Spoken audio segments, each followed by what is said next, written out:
حضرت جناب سیدنا سری سختی رحمتullah علیہ فرماتے ہیں میرا دل سخت ہو گیا تھا، میں بڑا پریشان رہتا تھا۔ حضرت معروف کرخی رحمتullah علیہ کی بارگاہ میں کئی دفعہ عرض کی، میں نے کہا بابا میں اس کا کیا کروں، یہ سخت ہو گیا، مہینوں ہو گئے یہ اللہ کے خوف میں نہیں رویا، سالوں بیت گئے حضور کی نعت سن کے نہیں رویا، اب تو کتنا وقت گزر گیا ہے، اسے مدینے جانے کے لیے بھی رونا نہیں آتا، حضور یہ سخت ہو گیا ہے، کوئی رحمت کی نظر ہو، خشکی سی آ گئی ہے، عجیب سی میل چڑھ گئی ہے۔ فرماتے کئی دفعہ میں نے خواہش کا اظہار کیا۔ ایک دن نا عید کا دن تھا تو حضرت معروف کرخی نے ایک چھوٹا سا بچہ انگلی کے ساتھ لگایا ہوا تھا تو حضرت آ رہے تھے، تو میں نے کہا حضور آپ کدھر سے آ رہے ہیں، یہ بچہ کون ہے؟ فرمانے لگے یتیم ہے۔ سارے بچے عید والے دن اخروٹ کے ساتھ کھیل رہے تھے، بیچارے کے پاس اخروٹ کوئی نہیں، تو حضور آپ کیا کریں گے؟ تو حضرت معروف کرخی کہنے لگے پیسے تو میرے پاس بھی کوئی نہیں اخروٹ خرید کے دینے کے، میں یہاں سے کھجوروں کی گٹھلیاں چنوں گا، وہ گٹھلیاں بازار میں بک جاتی ہیں، میں یہ گلیوں سے گٹھلیاں چنوں گا اور چن کے میں نے کہیں بیچوں گا، اور جب میں انہیں بیچوں گا تو پھر یتیم کے لیے 2-4 اخروٹ خریدنے کے قابل ہوں گا، پھر میں اسے اخروٹ خرید کے دوں گا۔ پتہ نہیں کہاں کی بات سنا رہا ہوں میں آپ کو، اور پتہ نہیں کہاں کا ذکر کر رہے ہیں بابا جی۔ بچہ یتیم ہے، بچے اخروٹ سے کھیل رہے تھے، اس کے پاس اخروٹ کوئی نہیں۔ بابا آج کا پیر تو معرفت کی بات کرتا ہے، تو یتیم کے لیے گٹھلیاں چننے چلا ہے۔ آج کا پیر تو کہتا ہے میں اے سی والے کمرے میں بیٹھ کے تمہیں بڑا عرش کے اعلیٰ کی بات بتاؤں گا، یتیم کے لیے گٹھلیاں چننا، مدرسے کے طلباء کی نوکری کرنا، یتیموں کا، غریبوں کا، ان مجبوروں کا خیال کرنا، یہ تو رواج ہی نہیں ہے آج کا۔ بابا تو کیا کہانی سنا رہا ہے؟ تو حضرت معروف کرخی کہنے لگے گٹھلیاں چنوں گا، پھر انہیں بیچوں گا، پھر جب کچھ پیسے ملیں گے نا تو میں اسے اخروٹ خرید کے دوں گا، اور فرمانے لگے جب یہ اخروٹ سے کھیل کر ہنسے گا نا تو اللہ میرے دل کو سکون عطا فرمائے گا۔ میں گٹھلیاں چننے جا رہا ہوں، میں مزدوری کرنے تیری تلاش میں پھرا میں جنگل پہاڑ اور دشت میں۔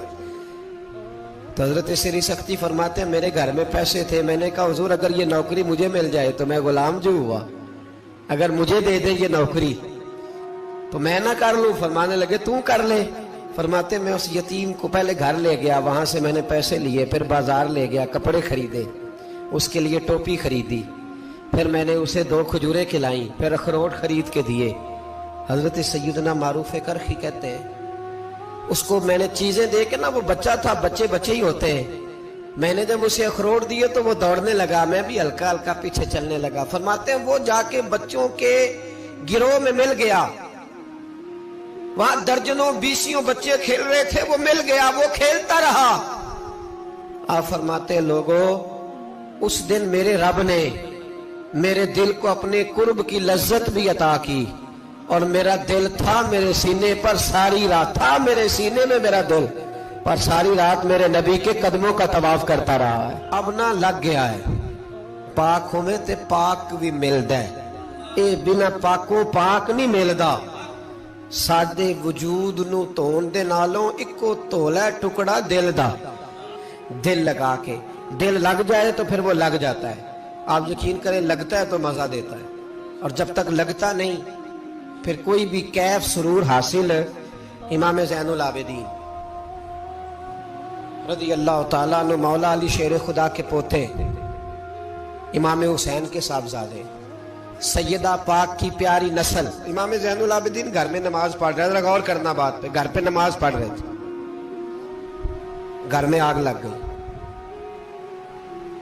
جب آگ لگی ہے تو پھر شور بھی ہوتا ہے، کچھ لوگوں نے شور مچایا، آگ آگ آگ، دور دراز سے لوگ دوڑے، آپ کا ایک چھوٹا بچہ بھی پاس سویا ہوا ہے، آگ لگ گئی، شور ہو رہا، دور دراز سے لوگ پانی لے کے دوڑ رہے ہیں، آگ بجھائی جا رہی، امام صاحب نماز پڑھ رہے ہیں۔ حکم ہے کہ ایسی ایمرجنسی دیکھو تو نماز توڑ دو، پر اس کے لیے جو دیکھے ہی نہ، جسے سوجے ہی نہ ہو کیا رہا۔ امام زین العابدین پڑھتے رہے، نماز مکمل ہوئی تو آپ کی زوجہ کہنے لگی اللہ آپ پہ رحم کرے، گھر میں آگ لگ گئی تھی، سارا محلہ، سارا گاؤں، سارا شہر ٹوٹ پڑا، بچہ سویا ہوا تھا، آپ نے توجہ ہی نہیں کی۔ تو آپ فرمانے لگے ہلکی سی بن بناہٹ ہوئی تھی میرے کانوں میں، پر میں اللہ کی نماز پڑھ رہا تھا، پر میں اپنے رب کی، میں اس کی نماز پڑھ رہا تھا۔ تیرے عشق کی انتہا چاہتا، تیرے عشق کی انتہا چاہتا، تیرے عشق کی انتہا چاہتا، میری سادگی دیکھ کیا چاہتا ہوں، ذرا سا تو دل ہے مگر شوخ اتنا، وہی لن ترانی سنا چاہتا ہوں، مجھے کیا خبر ادھر کیا ہو رہا، ادھر میں تو اس کے ساتھ میرا تعلق تھا، میں تو اللہ کی بارگاہ میں حاضر تھا، مجھے کیا پتا۔ بی بی کہنے لگی آگ لگ گئی تھی، تو فرمانے لگے بھلی مانس چپ کر، تم دنیا کی آگ بجھا رہے تھے، میں جہنم کی آگ بجھا رہا تھا، تم لوگ اپنے شور میں تھے تو میں اپنے ذائقے میں۔ الذین هم فی صلاتہم خاشعون، فرمایا یہ لوگ اپنی نمازوں میں عاجزی کر، دل لگا کے کرتے ہیں جو کرتے ہیں۔ اور بڑی خوبصورت مثال ہے، حضرت رومی نے لکھی ہے، بڑی مشہور بھی ہے۔ ایک نمازی نماز پڑھ رہا تھا، میری طرح کا نمازی، مجنو اس کے آگے سے گزر گیا، لیلا کے گھر جا رہا، تو نمازی اتحیات پہ تھا، اتنی دیر میں اس نے بھی نماز مکمل کر لی، تو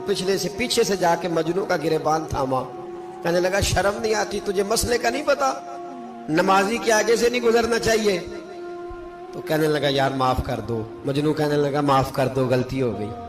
حالانکہ شہزادہ تھا، پر معافیاں کیوں مانگ رہا ہے؟ اس لیے کہ کسی سے دل جو لگ گیا ہے، عاجزی آ گئی، ان کے چل یار معاف کر دے، تیری مہربانی،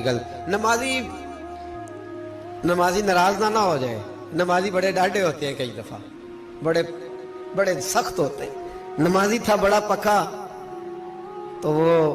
کہنے لگا نہیں، نماز خراب کر دی تو نے، تجھے پتہ نہیں آگے سے نہیں گزرنا چاہیے، اور ویسے بھی زمانے کا رواج ہے، جو معافی مانگ لے لوگ سمجھتے ہیں بزدل ہے، یہ بھی بڑا مسئلہ ہے، آپ تھوڑا سا کہہ دیں کہ جب دیکھی جائے گی جو ہوگی، لوگ سمجھتے ہیں نہیں ہے دم کم، معافی مانگ لے سامنے والا بگڑ جاتا ہے، اللہ ماشاءاللہ، لیکن اس کا مطلب یہ نہیں کہ ہم معذرت کرنی چھوڑ دیں، وہ اگر بری عادت پہ ہے تو ہم نے اپنی اچھی عادت کو قائم رکھنا ہے، تو کہا جناب معاف کر دے، تو نمازی کہنے لگا نہیں تجھے عقل نہیں ہے، نمازی کے آگے سے نہیں گزرنا چاہیے۔ پھر مجنون نے بڑی بات کر دی، پھر ایک عاشق نے عاشقوں والا جملہ بولا،